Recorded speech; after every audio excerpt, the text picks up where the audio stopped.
The wrong number that changed everything. The morning sun filtered through the thin curtains of Sarah's small kitchen, casting gentle shadows across the worn linoleum floor. She stood at the counter, her hands wrapped around a lukewarm cup of coffee, watching her two children play quietly in the living room. 4-year-old Emma clutched her orange stuffed fox close to her chest, while 6-year-old Jake held tight to his beloved white elephant toy. Sarah's eyes moved to the stack of bills on the counter. The red letters on the electricity notice seemed to grow larger each time she looked at them. 3 days. That's how long she had before the power would be shut off. Her part-time job at the local diner barely covered rent and groceries, and this month had been particularly difficult. She picked up her phone with trembling fingers. Her pride had kept her from reaching out for help, but watching her children make the best of their simple breakfast of toast and jam, she knew she had no choice. Her brother Michael lived 3 states away, but he was the only family she had left who might be able to help. Sarah scrolled through her contacts, her vision blurry with unshed tears. She found what she thought was Michael's number and began typing a message she never thought she'd have to send. Michael, I'm sorry to ask this, but I'm desperate. The electricity is getting cut off in 3 days and I don't have the money. Emma. And Jake don't understand why mommy cries at night. I've tried everything. Could you possibly lend me $800? I promise I'll pay you back as soon as I can. I hate asking, but I don't know where else to turn. Sarah. She stared at the message for a long moment, her thumb hovering over the send button. Taking a deep breath, she closed her eyes and sent. Within minutes, her phone buzzed with a response that made her heart stop. I think you have the wrong number, but I'd like to help. What's your address? Sarah's cheeks burned with embarrassment. She had sent her most vulnerable moment to a complete stranger. Quickly, she typed back. I'm so sorry. I meant to text my brother. Please just ignore this. I'm mortified, but the stranger replied immediately. Please don't be embarrassed. I'm a father too, and I understand how hard it can be. My name is David Richardson. I'd really like to help. Your family, would that be okay? Sarah stared at her phone in disbelief. She Googled the name David Richardson and found dozens of articles about a local businessman who had made his fortune in technology and was known for his charitable work. This couldn't be real, she typed back carefully. This is very kind, but I can't accept help from a stranger. Thank you, though. I understand your hesitation, came his reply. But sometimes strangers become friends. And sometimes when we need help the most, it comes from the most unexpected places. Would you be comfortable if I stopped by this afternoon? Just to meet you and the kids? No pressure at all. Sarah looked around her modest home. The furniture was second-hand but clean, the walls needed paint, and the children's toys were scattered across the floor. But it was filled with love, even if it lacked many material things. Against her better judgment, she found herself typing her address. The afternoon seemed to crawl by. Sarah spent the time cleaning and trying to make the house look as presentable as possible. She changed into her nicest dress, a simple blue one she'd bought from the thrift store, and helped Emma and Jake pick up their toys. At exactly 3 o'clock, a black sedan pulled into her driveway. Sarah watched from the window as a tall man in a dark coat stepped out. He looked professional but kind, with gentle eyes and graying hair at his temples. Sarah took a deep breath and opened the front door, stepping onto the small porch. The children flanked her sides, Jake clutching his elephant and Emma holding her fox, both curious about their unexpected visitor. Sarah? The man asked with a warm smile. I'm David Richardson. Yes, that's me, Sarah replied, her voice barely above a whisper. These are my children, Jake and Emma. David crouched down to the children's eye level.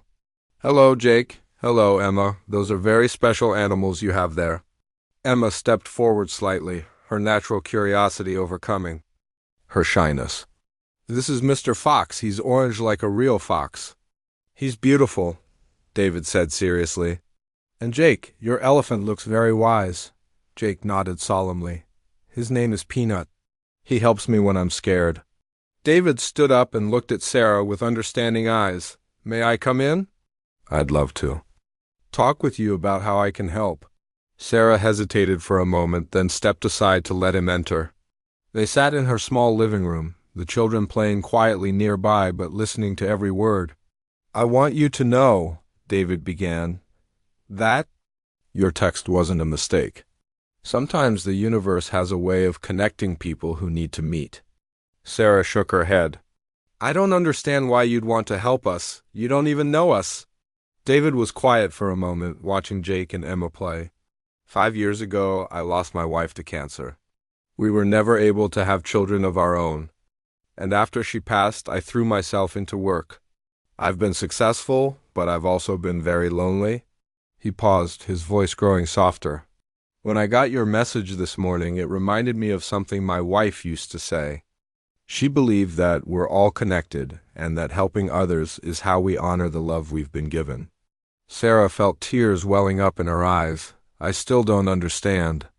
I've spent years making money, but I haven't spent enough time making connections, David continued. Your message was like a reminder that there are people who need help and that I have the ability to provide it. He reached into his coat pocket and pulled out an envelope. This is enough to cover your electricity bill and groceries for the next few months. But more than that, I'd like to offer you a job. Sarah's eyes widened. A job? I need someone too. Manage the charitable foundation I'm starting. Someone who understands what it's like to struggle, who has empathy and heart. The salary would be more than enough to support your family comfortably. Sarah couldn't speak. She looked at her children. Then back at David, unable to process what was happening, Emma tugged on David's coat. Are you going to be our friend? She asked innocently. David smiled, and for the first time in years, it reached his eyes completely. I would love to be your friend, Emma, if that's okay with your mommy. Sarah wiped away her tears and found her voice. Why are you really doing this? David looked around the modest home, seeing the love in every corner despite its simplicity. Because your text reminded me that the best things in life aren't things at all. They're connections, they're kindness, they're the courage to reach out when we need help and the wisdom to help when we can. He stood up and walked to the window, looking out at the quiet neighborhood. I have more money than I could ever spend, but until this morning, I'd forgotten what it felt like to have a purpose beyond just making more. Sarah stood as well, still holding the envelope. This is too much. I don't know how to thank you. You? Already have, David said simply. You reminded me that sometimes the wrong number is exactly the right number. As the sun began to set, David prepared to leave. Jake and Emma had warmed up to him completely, showing him their toys and telling him about their favorite games. I'll have the job details ready for you by tomorrow, he told Sarah as they stood on the porch. But take your time deciding. There's no pressure. After he left, Sarah sat on her front steps with her children, watching his car disappear down the street. Emma leaned against her mother's side. Mommy, why aren't you crying anymore? Sarah hugged her daughter close. Because sometimes, sweetheart, when you think you're lost, someone comes along to show you that you were exactly where you needed to be all along. That night, after putting the children to bed, Sarah looked at her phone and smiled. She composed. One more message, this time to the right number, her brother Michael. Everything is going to be okay? I'll tell you the whole story soon. But sometimes the wrong turn leads you to exactly the right place. Outside, the porch light glowed warmly, no longer in danger of being shut off. And inside, a small family slept peacefully, knowing that tomorrow would bring new possibilities, new hope, and perhaps most importantly, a new friend who had appeared in their lives through the simple miracle of a message sent to the wrong number.